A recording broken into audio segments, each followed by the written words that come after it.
오늘 우리에게 주시는 말씀 사무엘하 8장 1절부터 사무엘하 9장입니다. 1절부터 8절 말씀까지. 사무엘하 9장 1절부터 8절 말씀까지 한 절씩 교도하겠습니다. 사무엘하 강의 50번째입니다. 다윗이 이르되 사울의 집에 아직도 남은 사람이 있느냐? 내가 요나단으로 말미암아 그 사람에게 은총을 베풀리라 하니라.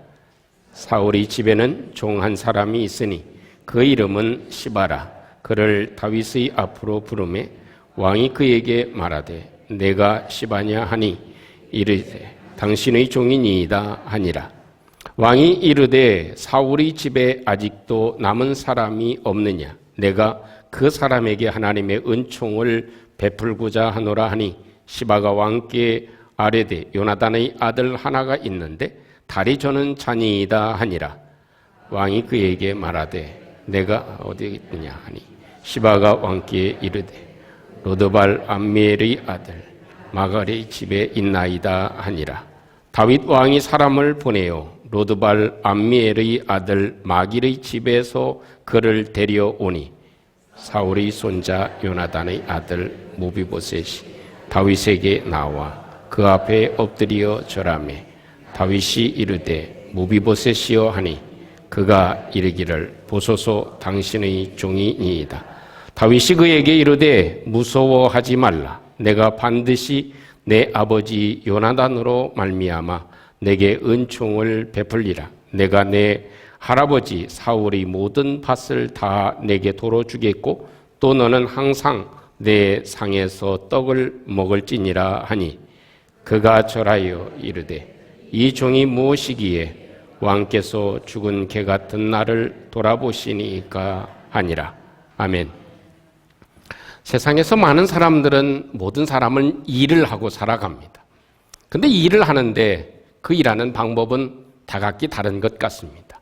어떤 사람은 일을 하는데 손으로 일을 하는 사람이 있습니다. 또 어떤 사람은 머리로 일을 하는 사람이 있고 또 일을 하는데 마음으로 일을 하는 사람이 있습니다. 손으로만 하면 그것은 노동이 됩니다. 또 머리로 하면 그것은 나의 소중한 직업이 됩니다.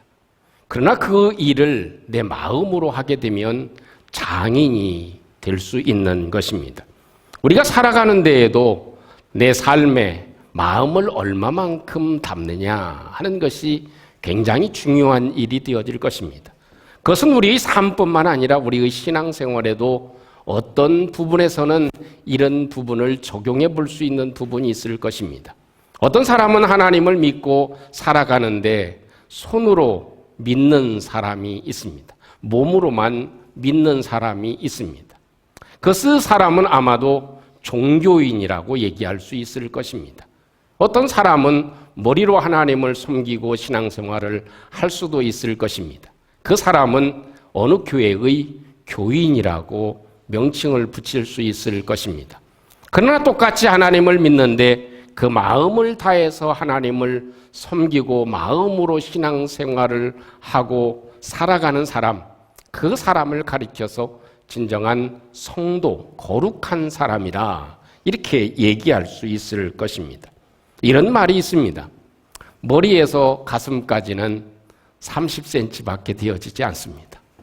그러나 이 30cm의 그런 거리, 짧은 거리, 머리에서 마음으로 떨어지는 이 거리가 30cm밖에 되어지지 않지만 어떤 사람은 머리에서 이 가슴으로 내려오는데 70년이 걸렸다 하는 그런 고백의 이 책을 보기도 합니다. 또 어떤 사람은 또 이르게 30년 만에 그 머리에서 가슴으로 내려오는 그런 일을 경험할 수도 있을 것입니다. 오늘 이 성경 다윗의 모습을 보면 그의 신앙과 그의 삶은 머리에 머무는 신앙이 아니고 머리에 머무는 삶이 아니고 그는 가슴으로 하나님을 섬기는 사람이었다. 또 자기의 왕권이라고 하는 왕의 일을 감당하면서도 그는 머리로 직업으로 하지 않고 그는 가슴으로 그 일을 감당하고 있다 하는 것이 여실히 보여지고 있는 한 대목이 됩니다. 그래서 우리의 말씀 가운데, 주신 말씀 가운데, 이 믿음이 크다고 하는 것, 그것은 참 생각이 넓다는 것과 비교할 수 있는데, 그 한 부분이 다윗의 삶에서 모든 삶을 그의 신앙과 그의 직업, 일 속에서 마음에 담아서 모든 일들을 감당하고 있고 또한 하나님도 섬기는 참된 모습을 지니고 있구나 하는 생각을 오늘 본문에서 우리가 찾아볼 수 있을 것입니다. 그 찾아볼 수 있는 가장 중요한 부분, 그것은 이 다윗은 마음이 움직여서 은혜 받은 것을 찾아서 갚습니다. 이 다윗의 모습을 보면 두드러진 것이죠. 참 사울, 그가 나에게 많은 것들을 이렇게 괴롭게 하고 힘들게 하고 나와는 원수 관계였지만 그래도 좋은 점은 있어. 이렇게 머리로 생각할 수는 있습니다. 그러나 그의 삶의 모습을 보면 어떻습니까? 이 다윗은 그 시바를 불러가지고 물어봅니다. 아직 사울의 집에 남아있는 사람이 있느냐? 누구 후손이 누가 살아있느냐? 그가 살아있다면 하나님의 은총을 내가 베풀 거다. 이렇게 얘기를 합니다. 보통 그냥 그 사의를 표하거나 그리고 또 감사함을 표하거나 그래 수고했다. 그리고 고생했다.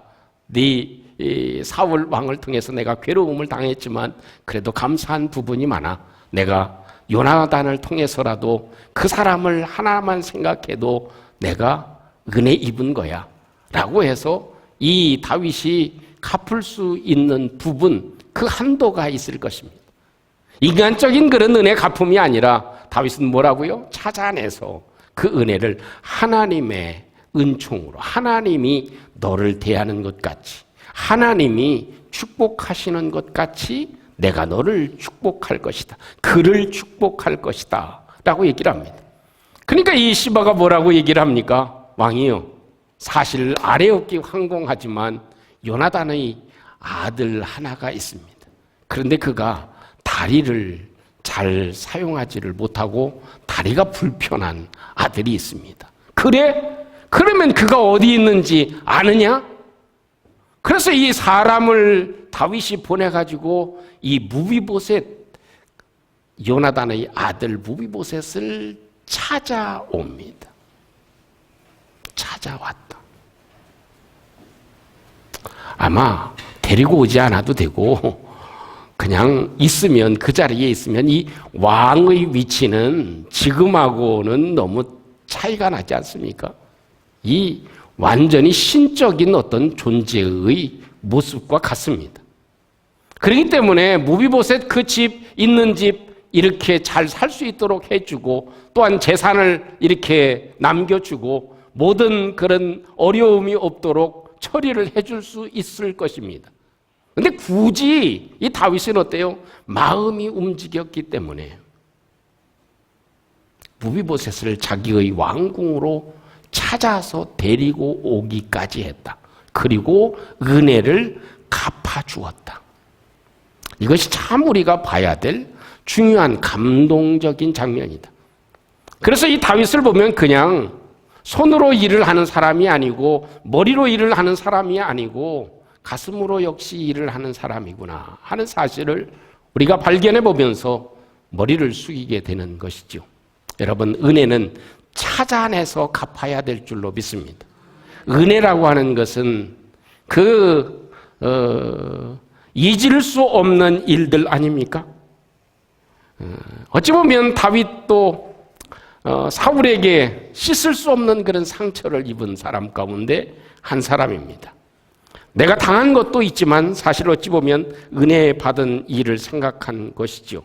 그래서 은혜를 찾아냈다는 것에 우리의 마음에 그 관심이 조금 기울어지는 저와 여러분들 되어야 될 줄로 믿습니다. 한번 따라 보겠습니다. 은혜는 찾아내야 합니다. 사실 그런 것 같아요. 은혜라고 하는 건 굉장히 중요한 거죠. 또 가치 있는 것이죠. 뒤집어 얘기하면 이 가치 있는 것은요, 드러나 있지 않고 숨겨져 있습니다. 그렇기 때문에 숨겨져 있기 때문에 그것은 찾아내지 않으면 감추어져 있고 얻을 수가 없는 것이 됩니다. 분명 있는데 찾지 않으면 소유하지 못하는 것, 그것이 가치요, 그것이 은혜입니다.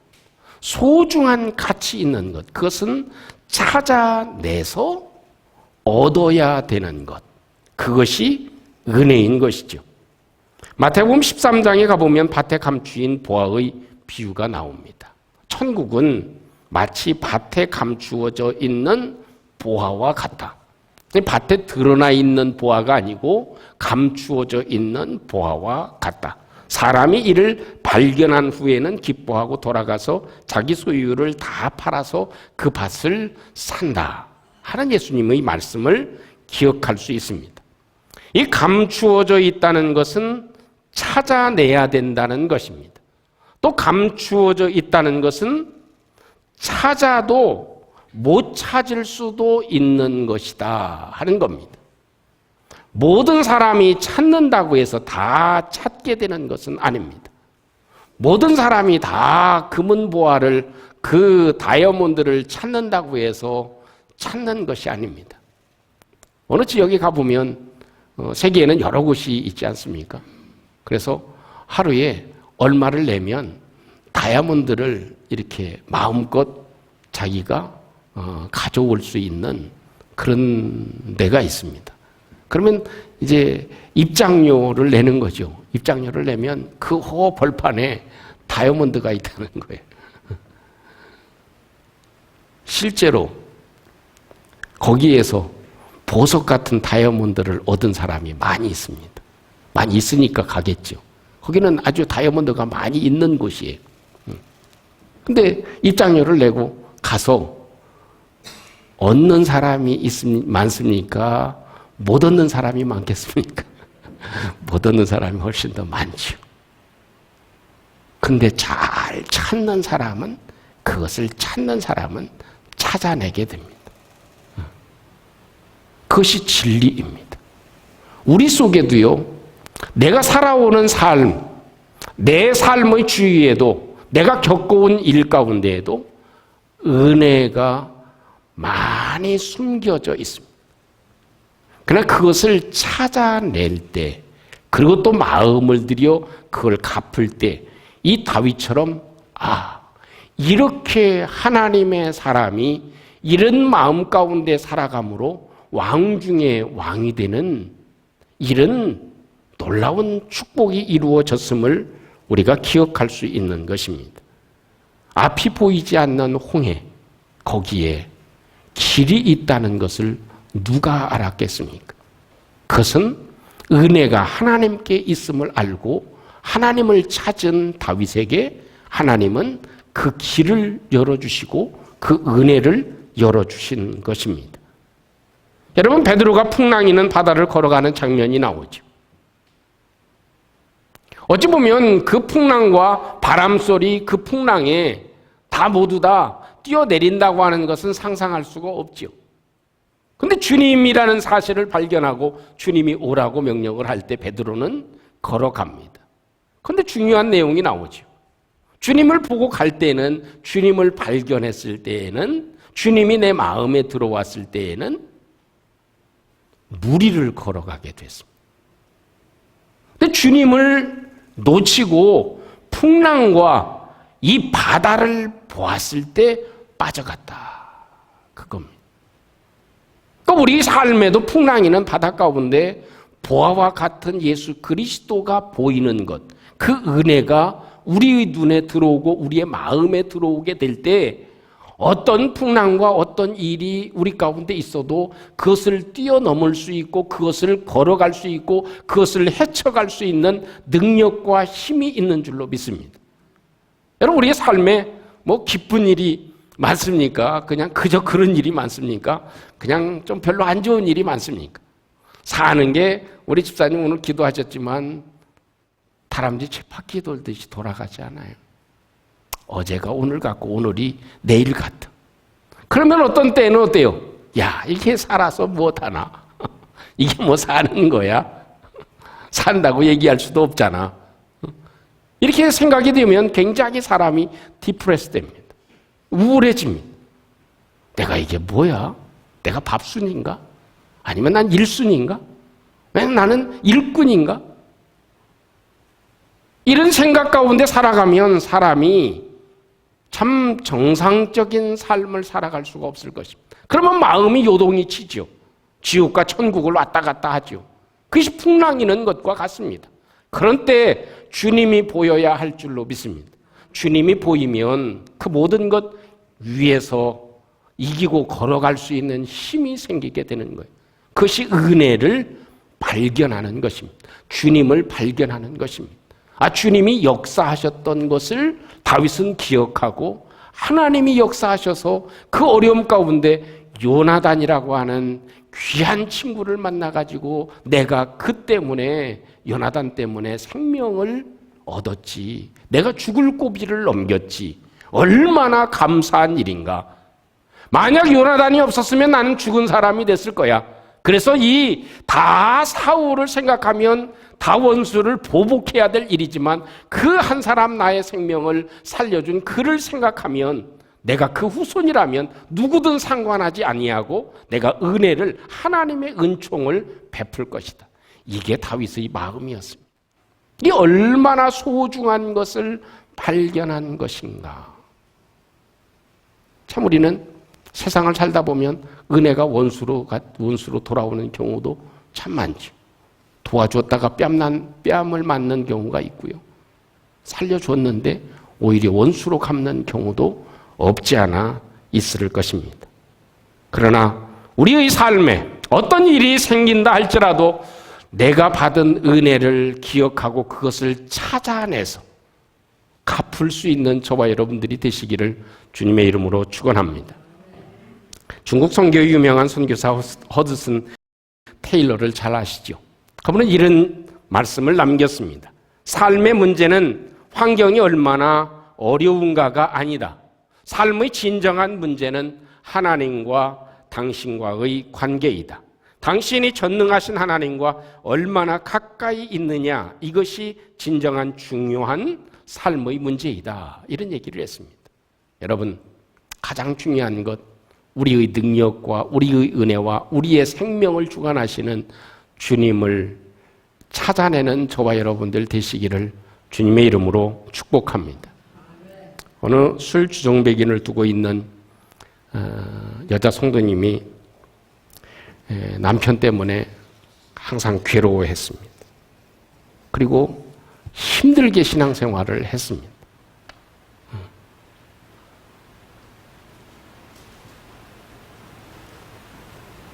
그렇게 힘든데 주일날 예배당에 왔습니다. 그날이 마침 감사주일이었어요. 그러니까 목사님의 설교의 내용은 뭐겠어요? 불평하라는 거겠습니까? 감사하라는 거겠습니까? 이 감사드리니까 감사에 대한 말씀을 들었어요. 말씀을 잘 들었는데 여인 마음 가운데 여집사님 마음 가운데 이런 마음이 들었어요. 아니, 목사님도 나같이 당해보셔야지. 아니, 내가 감사할 일이 있어야 감사를 하지요. 아니면 좀 멋들어진 집을 주시든가 아니면 신랑을 주시든가 그랬으면 좀 감사하겠지만 내가 뭘 감사하라는 거예요. 오히려 예배를 드렸다가 참 마음이 더 심퉁생퉁해졌어요. 그리고 한 주간이 지나고 그 다음 주 주일이 됐습니다. 그 전날도 남편이 아주 고주망태가 돼가지고 집에 들어왔어. 그래서 새벽에 일어나 보니까 옆에서 코를 드릉드릉 구르면서 술 먹은 남편이 잠을 자고 있잖아. 그러니까 새벽에 일찍 일어나가지고 깼습니다. 그래서 앉아서 물끄러미 기도를 하고 남편을 한번 쳐다보고 기도를 하고 남편을 한번 쳐다보고 기도를 했습니다. 근데 그런 마음이 생기는 거야.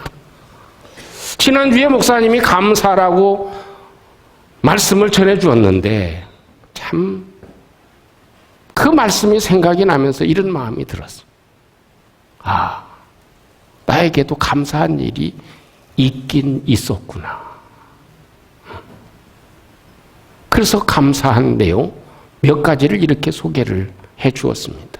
하나님, 그래도 혼자 있는 것보다 이 인간이 있어서 그래도 감사하네요.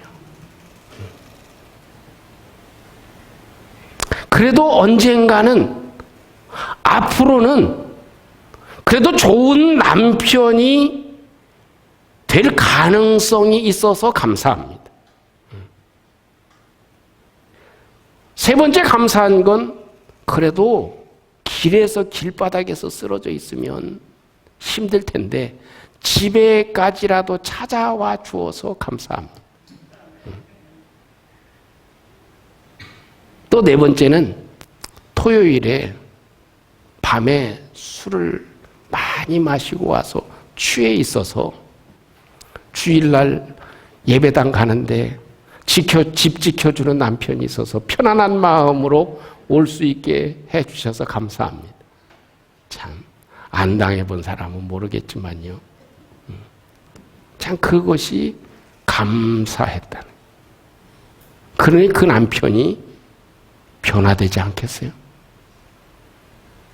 그가 하나님의 거룩한 일꾼이 돼서 하나님께 기쁨이 되는 그런 삶을 누리게 되었다는 얘기가 있습니다. 여러분, 우리는 어떤 일을 시행하기 위해서는 네 가지의 D가 필요합니다. 그 하나는 무엇이냐면 갈망이라고 하는 것입니다. desire. 우리 속에는 갈망이 있어야 무엇인가 일을 할 수 있습니다.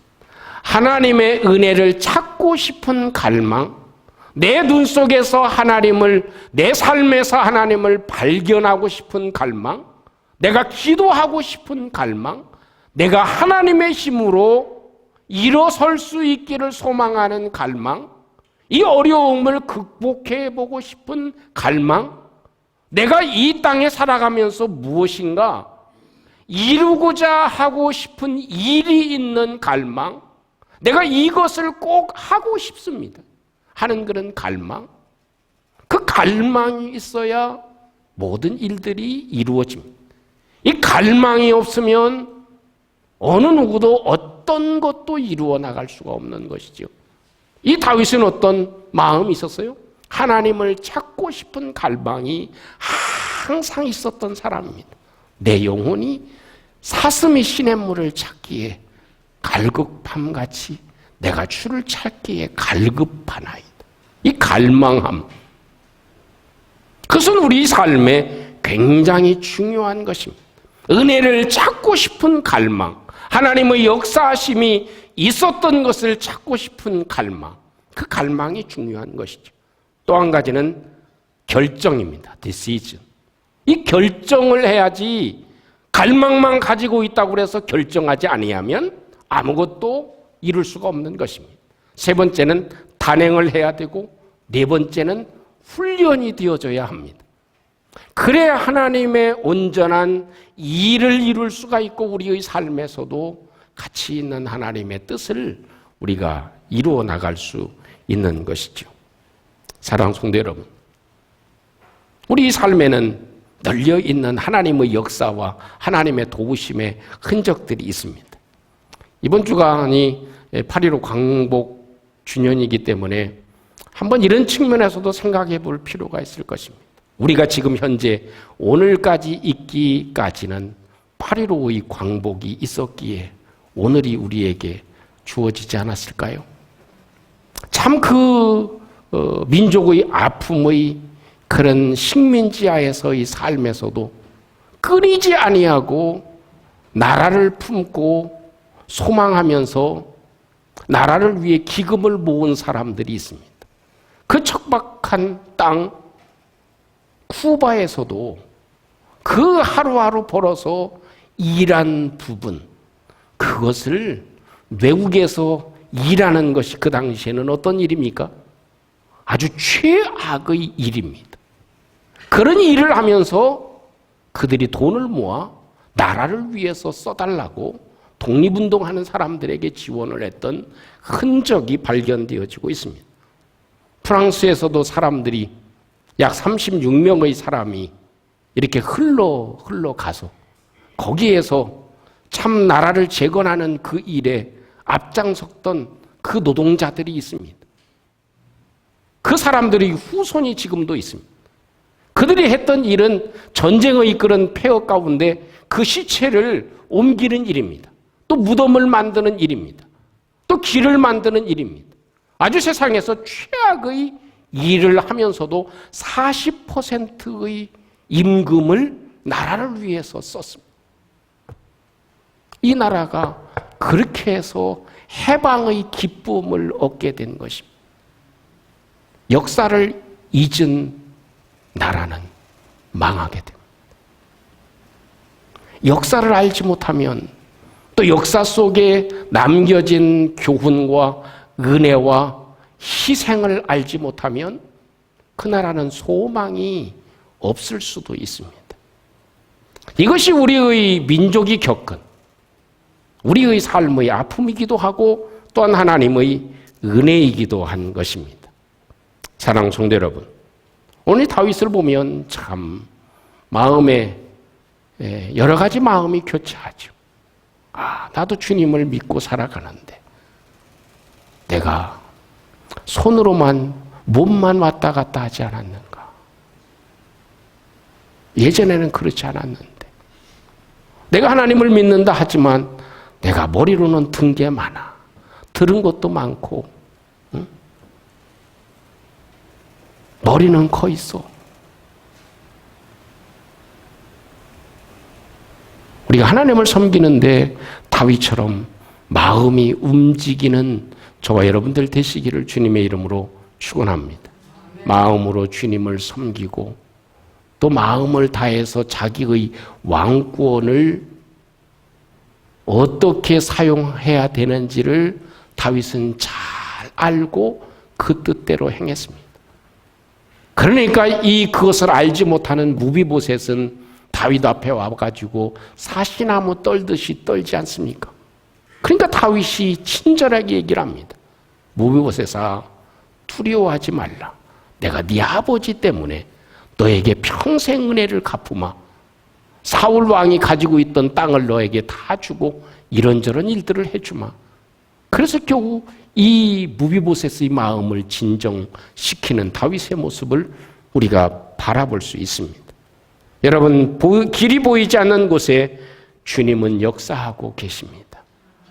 그렇기 때문에 이 말씀을 저와 여러분들의 마음 가운데 한 번쯤 간직하시고 우리도 믿음으로 살아가는 이 삶의 길에 믿음이 크다. 그것이 무엇이겠습니까?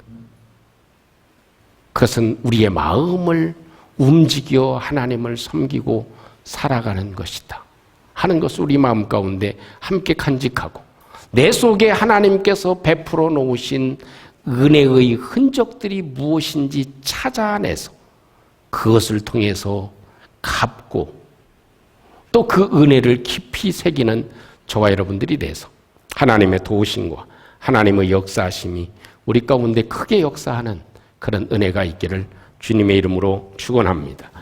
우리 함께 같이 오늘 말씀을 함께 간직하고 잠시 한번 기도하는 시간 되어질 수 있기를 원합니다. 하나님, 오늘도 이 다윗의 모습을 저희들이 간직해 봅니다. 그 마음으로 하나님을 섬기고 마음으로 살아가는 이 다윗처럼 저희들도 살아갈 수 있게 해 주시옵소서. 이렇게까지 하지 않아도 될 터인데 이 다윗은 자기가 은혜 받은 것 그것을 찾아내서 갚고 있습니다. 그래서 이 무비보셋에게 이 귀한 일들을 행하고 있습니다. 하나님, 저희들도 귀한 것, 가치 있는 것 찾아낼 수 있는 노력이 있게 해주시고 또 저희들의 삶에 이런 귀한 가치를 찾아내 발견할 수 있는 은혜가 있게 해 주시옵소서. 우리 함께 같이 함께 마음을 들여 우리 하나님께 기도하는 은혜가 있기를 소원합니다. 함께 기도하겠습니다.